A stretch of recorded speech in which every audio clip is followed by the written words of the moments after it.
What's going on, guys? Matt at Sound Effects back here with another Tesla job. This one came to us all the way from Virginia Beach. Looking at this here, it is a Model S, and the client brought me the car because he was not happy with the factory audio system. So he wanted something a little bit more integrated and custom than what you can just purchase online through other brands out there that really underperform. So looking at this here, this is what I did in the trunk, and I always try and change up the sub boxes a little bit and make them different and unique to each client, so each client does not have the same exact sub box.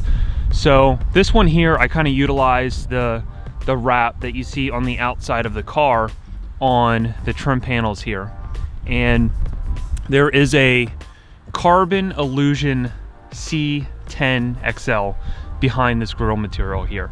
Obviously we have the Tesla lit T here, finished off with a black Tesla cover that machined out of acrylic. And then we have all these different trim panels, like I was telling you about the matte wrap finish on acrylic. We have 2 layers of that, and then we have a layer of black acrylic on the inside with this silver inside. Kind of hard to see from this picture, but it kind of looks like it's lit up here on this inside of the acrylic. We used a fidelity mesh because that matches what you see on the inside on the door panel. Obviously the carpet here to trim it into the rest of the inside of the Tesla trunk. We have matching vinyl that matches what you see on the door panels up front.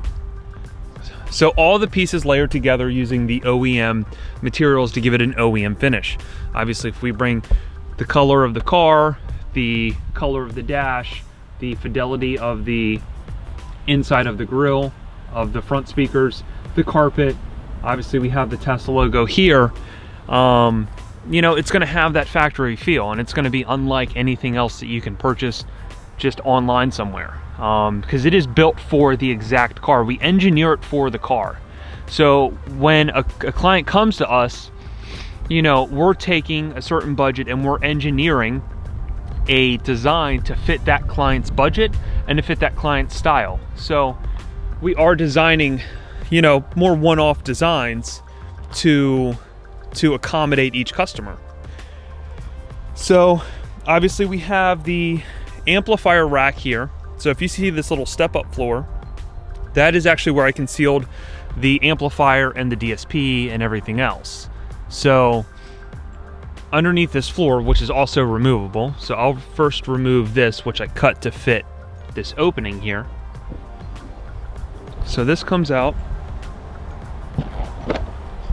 and then we have the floor here. And the cool thing about the floor is you just lift it up, pull it out, and it's completely removable. Obviously you see I just did it with one hand, so pretty effortlessly. And when you look in here, there's actually a bunch of magnets embedded into the material here. So that piece literally just snaps into place. And now you can fully service the DSP, you can service the 6-channel amp, which we have this Focal FDP 6900 amp, which runs the front carbon illusion C6 active, and we have the front and the tweeters run off 1, 2, 3, 4, and then 5 and 6 is running the rear Focal polyglass speakers. If we remove the bottom panel, you can see where I actually put the amplifier for the subwoofer. In this case we use a JL-HD 751 running obviously the power to our Illusion C10XL. And with this I just made a false little front. In the Tesla we know we have, it looks exactly like this, mirrors this side, and I just use that little space underneath to have the amplifier sit in there, and then I flush in this custom bracket that trims this out. And again, amp is fully serviceable. If we want, there's 2 hidden bolts behind the carpet here that pulls the whole amplifier out in literally seconds, or we can undo the Allen here and we can get to the settings on the front of the amplifier. So everything is very serviceable, and serviceability and functionality always come number one in any type of design. Obviously, we don't want to hamper the use of anything for the car. We don't want to take anything away. So if we're going to be putting amplifiers up here, we want storage space. We want it to look like it's natural storage space. And when that cover is in the car, you're naturally going to think that it's supposed to be there based on the design, the finish, and you know how it functions. So, you know, that's what we always keep in mind whenever we design anything. I've done every different type of tier of equipment, D-class amps, passive, active, class AB amps, all sorts of stuff. So I've done many different designs, as you can see in my other YouTube videos on this car. Always trying to change it up, again, always trying to be different and trying to critique it to each client's car. So again, that's the back there. And again, this lights up here when the trunk opens. So it's obviously hooked up to the back LEDs here. All right, and to give you a rundown of the inside of the car. So this is our remote control for the Moscone. Okay, so it is concealed here underneath this cover. Very easy to access with one hand. You can still keep your arm on the armrest and be able to turn the master volume, sub volume up and down and change presets. So I have preset number 1, and what preset number 1 does is it runs the Tesla system. Anything that you want to run through the Tesla, whether it's a streaming app, pairing the phone, even though we have that through our AMAS, radio, anything, we're going to run through preset number 1. You know, that's going to give us our warnings, our chimes, our streaming, and again, the tune in and all that kind of stuff. Bluetooth, all that through preset number 1.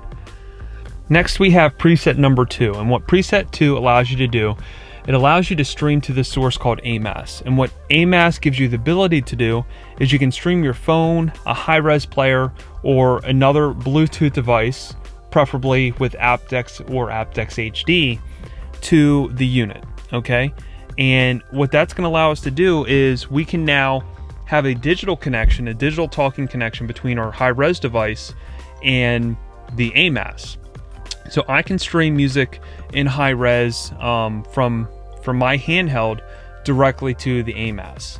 If I wanted to fully utilize a DAC out of a high res player, obviously I could take this analog into the processor, but then again, it's not going to be running digital at that point. And obviously we also have analog from the factory radio running into the processor. So there's kind of a catch-22 there. So we like to use the Bluetooth just because it's very easy. It's you know, it still sounds impeccable. It sounds absolutely excellent, and we can still run DSD files through it. We can still run 24.192 through it. We can run all sorts of stuff from the high-res player directly to the AMAS. And I generally install a switch for the AMAS source. And what this switch allows me to do is it allows me to connect the factory center channel speaker, and I put it on a switch. It's still running off the factory amp while everything else is disconnected from our factory amp running to our DSP. When I flip that switch, it basically just thinks it's obviously connected to the factory radio. It is on. So now, if I don't play anything from the factory radio, and I have the switch flipped like it's on, and I'm using navigation, Bluetooth, all that kind of stuff, it now is the primary source of audio for our factory equipment. What I mean by that is we're listening to AMAS, which is our digital source, going from here straight to the DSP, and now we have the ability to take Bluetooth phone calls, listen to navigation, hear our warning chimes, backup sensors, front sensors, collision avoidance, all that kind of stuff. Autopilot is going to still function through that center channel.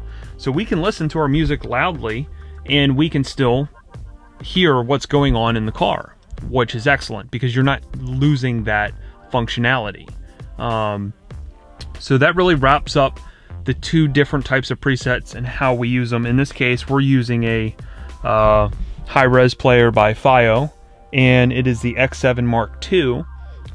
Really like this. It's like in the $700 price point. Comes with a case, which a lot of other ones don't come with a case in that price point. Also has two slots for 256 gig. So really 512, and then it has, I believe, 64 gig internal. I like the Android operating software.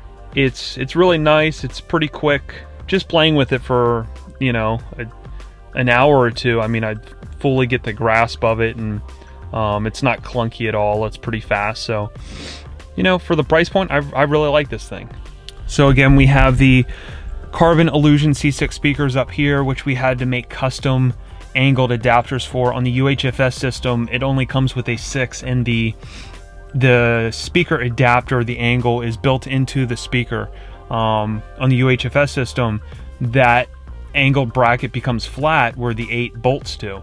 So on the 8-inch UHFS system, it's very easy to add a speaker here. In this case, we have to make this elaborate angled adapter to mimic the factory, and that's what you see what we did here.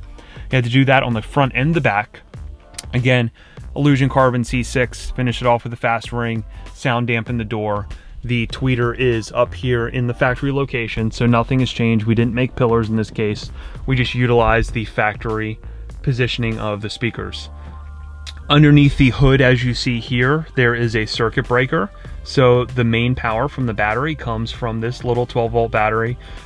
We have a serviceable circuit breaker here. So if you want to kill power to the entire system, so you just hit the button and it completely kills power to the entire system.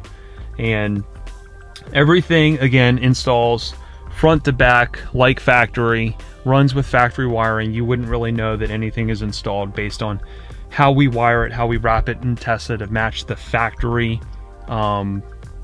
wiring that you see behind the panels in the Tesla.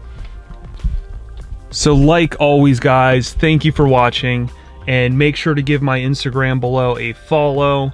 You can follow Builds in Real Time. Also, here are 2 other ones. These are associated with a company where, again, you can follow more what we're doing in real time, building out the shop, building out cars, seeing the jobs before they hit YouTube. My work email is right here on the screen. Give me a shout if you have any questions about a build, questions about your car, whatever it may be, questions about something that I did, how I did it. Doesn't really matter. I'm here to help you, here to work with you, here to engineer stuff for you. So likewise, give the video a like, comment, subscribe, tell me what you think. And again, Tesla guys, obviously you've seen this video. There are many others out there, so go and give all the other ones a look and see what we've done in different price points. And again, if you have any questions, give me a shout. Thanks guys, thanks for watching.